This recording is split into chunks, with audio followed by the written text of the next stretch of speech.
Se la Francia è Parigi, per forza centripeta, la Grecia, per forza opposta, è finita nelle terre ad essa occidentali. Le civiltà mediterranee emigrano. La minoica nell'Attica ed in Asia Minore. Da qui, distrutta Troia, si spostò, canta Virgilio nell'Eneide, sbarcando ai lidi ostiensi. Afflitta da Tebe, i greci cacciarono i Fenici, occupando la Sicilia ed altri ameni luoghi della italica penisola. Della grande cultura greca restano le parole tramandate a voce di poeti, filosofi e matematici, leggibili per lo più in latino. Chi dovesse visitare il Partenone sarà sorpreso nel vedere con occhi da cieco, ossia con occhi interni, rivolti agli studi memorizzati. Olimpia è un campo ove ondeggiano gli ulivi. La porta dei leoni micenei è aperta alla malinconia. Seguiamone il percorso, salendo sulla nave a remi scolpita su un vaso in bronzo ed avvolta da spirali continue. È in navigazione, in mare aperto, ove il pesce abbonda. Da Corinto vennero, attorno al 735 a.C., i fondatori di Siracusa, che dall'isola di Ortigia potevano controllare 2 porti. La prima colonia achea fu Sibari, alle foci del Crati nella Locride. Tanto lieto fu l'approdo che si allargarono a Crotone. Siamo intorno al 700 a.C. Da Megara giunsero i coloni a Naxos, Taormina e Megara Iblea. Metaponto, vicino a Taranto, già spartana, vanta origini micenee. Da Rodi e Creta i Geloi fondarono Gela, mentre i Megalesi s'affrettarono ad occupare Selinunte, provocando la reazione dei Geloi che ripiegarono su Agrigento. Nel V secolo gli ateniesi si allearono con Segesta. Ischia e Cuma erano i loro porti. Poseidonia, ossia Pestum, fu, come Crotone, preda dei Dori. La scacchiera è ormai gremita di pedoni, fanti e acropoli. E su queste ci soffermiamo. Iniziamo dal tempio di Era, Giunone, per i Romani, fedele sposa di Zeus, alla trabeazione classica dorico-achea. Analogamente per il tempio di Atena, Minerva per i latini, mentre il pronao è di stile ionico. A Taranto i templi andarono distrutti. Tuttavia, tra questa città e Pestum, fondata dagli avversari spartani e dori, vi fu affinità nella tecnica decorativa delle terracotte. Stupenda è l'anfora a figure rosse, con la nascita di Afrodite, e lo straordinario cratere in cui il pittore dipinge sull'argilla nera il manto di taurina pelle d'Ercole, alto su un tavolo da posa. Giove si compiace ed una colonna corinzia chiude la scena. Sui crateri del museo di Matera, Apollo accorre tra 2 soli. È notte. Ancelle accendono fiaccole ed attorno al palazzo si festeggia con musica otri e doni. Dionisio trionfa nella parte inferiore e con lui ciò che simboleggia il mistero orfico dell'oltretomba. Probabilmente la parte alta rappresenta la vita e la speranza di una seconda opportunità di gioia. Nel secondo vaso una serva regge un giglio rovescio, pare una chiave. Con l'altra mano rinfresca la sua signora che regge con la destra nastri di festa e con l'altra uno scrigno totalmente aperto. Un'altra serva porta un cesto e il giglio rovescio. Sotto la serva pare aver scambiato la chiave con delle fasce e lo scrigno par chiudersi. Il tema orfico si ripete nelle lastre tombali del tuffatore del 480 circa a.C. Quanta agilità, abilità, gioventù nella figura che da alte colonne si tuffa nel mare della vita, che mare non è, piuttosto sembra un lago. E seguendo il flauto di Pan in pieno vigore fisico, segue il suo destino, che sarà divino, di piacere, musicato da cetra e flauti.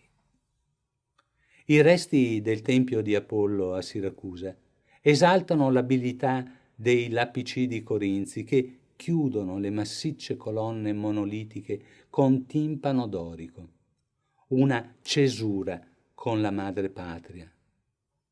Una breve scalinata consente di accedere al tempio che si distingue per la sua insolita profondità. Simile a questo e più leggibile è quello dei Megaresi a Selinunte, noto come tempio dalle piccole metope.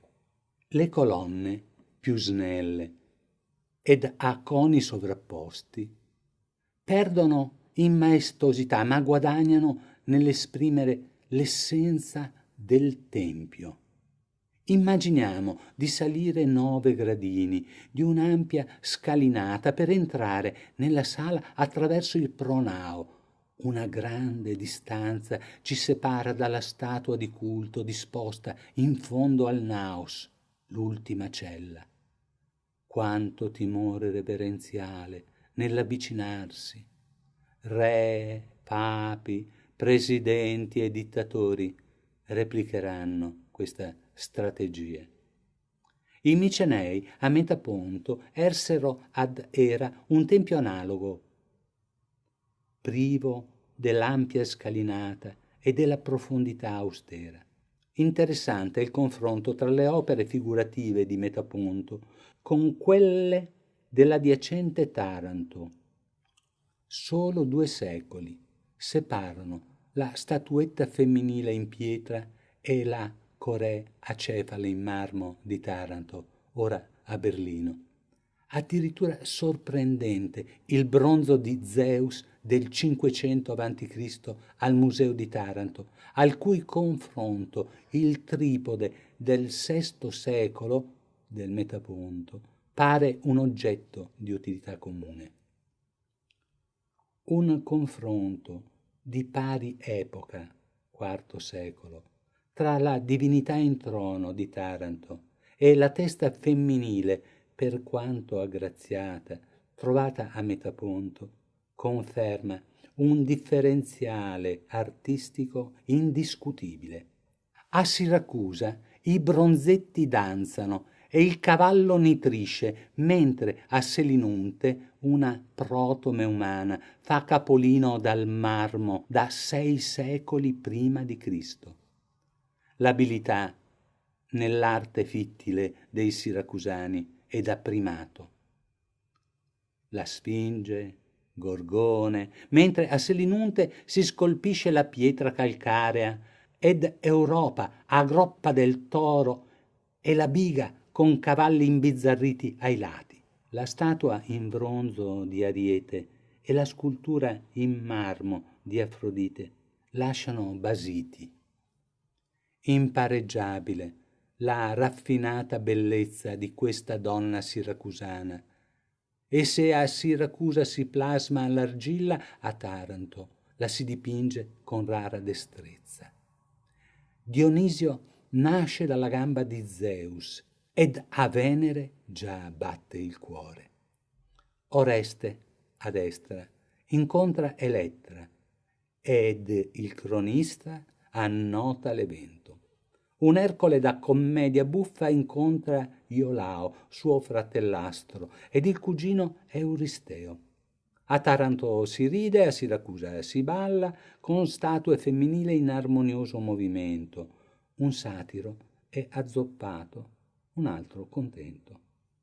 Alta sul mare, i geloi ci lasciarono i templi di Castore e Polluce, della Concordia, d'Ercole, Giunone, Giove Olimpio. Tali furono i cementizi interventi attorno alla piana dei templi che ci costringono a retrocedere nel tempo, agli acquarelli ottocenteschi di Peter de Wind, per percepire una approssimativa suggestione. Il tempio di Giunone aveva alle spalle impervie montagne ed era rivolto al mare, dettagli di uno splendore che il tempo, a tutti ostile, troncò, ordinandoli da ovest ad est. Il primo è quello dedicato ai Dioscuri, figli di Zeus. Castore era addestratore di cavalli, Polluce campione di pugilato. Le 3 colonne rimaste sono il simbolo della Valle dei Templi e resti di un altro tempio dedicato a Vulcano. A nord di questo non è rimasta traccia. Poche rovine restano di quelle di Giove, ma il gigantesco telamone che doveva essere a sostegno della trabeazione può dare un'idea della grandiosità dell'opera. 8 colonne restano di quello più antico, dedicato ad Ercole. Tra i meglio conservati è quello della Concordia, 34 colonne doriche. Come per tutti gli altri edifici, formano un insieme di rara bellezza. Restaurato in età romana fu quello di Giunone e conserva una parte di trabeazione. Elevato su una breve gradinata, è il primo che si incontra entrando. Troppo noti per commentarli. Una osservazione. Tutti sono orientati con il naos, la cella, rivolta ad occidente, esattamente come avverrà per i templi cristiani. Il sole entra all'alba ed illumina la via che i fedeli seguono fino al cuore del mistero che, oscurato i più, assicura un felice tramonto. Magnifica è Segesta. Alle pendici del Monte Barbaro si erge il tempio degli Atenesi. 36 colonne doriche sorreggono i frontoni e l'intera trabeazione. Scendendo verso il fiume e risalendo il monte entrerete nel teatro, ossia un semicerchio di 63 metri di diametro a 400 metri d'altezza che consente la vista in lontananza del mare. Uno spettacolo che da solo merita un viaggio nell'isola dei Pupi. Agrigento stampava moneta argentea con aquila e granchio rovescio. La statua di Asclepio merita una pausa. Omero ne parla come di un medico senza fallo. Per i latini il nome sarà Esculapio, il dio della medicina. In genere è rappresentato accanto ad un cane e ad un serpente, fedeltà e saggezza. Ancora oggi la verga attorno a cui il serpente si attorciglia, il caduceo, è simbolo dell'arte medica. A Segesta ed al suo teatro vogliamo attribuire la maschera in argilla di Ecuba, personaggio delle Troiane di Euripide, nonché l'ansa con volto umano che pare una maschera utile per concludere, recitando un brano tratto dall'antologia palatina, settimo libro. Uomo, non consumarti trascinando una vita errabonda, vagando dall'una all'altra terra, non consumarti. Un invito che né i greci né i romani ascoltarono. Noi, per prudenza e sobrietà, sì. E qui ci fermiamo.